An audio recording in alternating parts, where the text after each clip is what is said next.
Good evening, and thank you for joining us.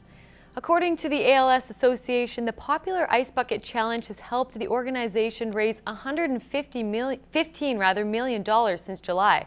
There is still no cure for the disease, and a group of local firefighters are doing their part to raise even more money.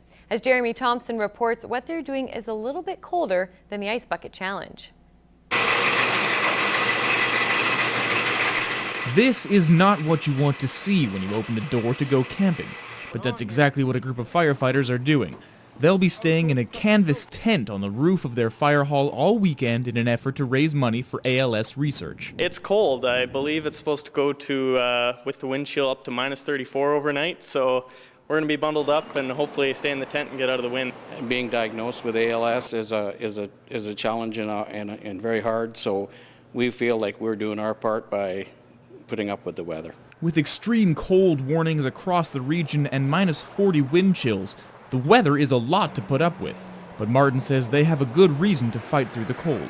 This is one that really hits home with us, and we lost one of our own senior members to the ALS, so that's why we're out here doing this today.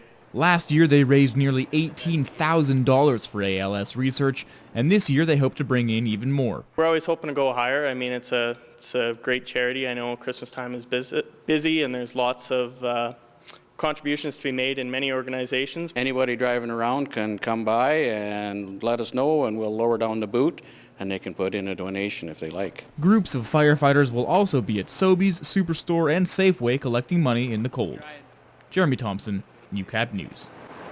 Well, it's been under construction for about a year now, renovating to keep up with the times and adding new features. The Co-op Marketplace on Highway 17 is holding its grand reopening today. Shoppers were treated to free desserts and coffee as they got a chance to see the new additions to the store. This is just an opportunity for us to share in the excitement of the opening and a way to say thank you. The new store features updated hot food and salad bars, as well as expanded deli and bakery departments.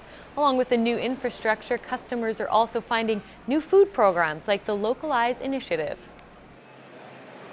There's little tags throughout the store that you can scan with your smartphone, and it'll tell you how local your food is. That's something to us that's really important. With a new East Side gas bar and this renovation, Co-op is showing growth in the border city. They're also planning another gas bar in the west for 2015. 1 in 3 kids are having some kind of developmental difficulty, according to an early childhood development study done in Lloydminster by the government of Alberta. It's assumed financial status is tied to the problem, but stats show this isn't true. Sherry Hushfoot, the executive director at Midwest Family Connection, says families who use their services are from all walks of life. One of the interesting things that we've discovered is that it may be a family who we've provided support for them through Transportation Barriers Fund to be able to access our services, or there may be a family who's pulled up in a $90,000 SUV and we can't predict which parent is going to be most engaged with their child. She says coming from a wealthy standpoint doesn't mean the child will be developed properly.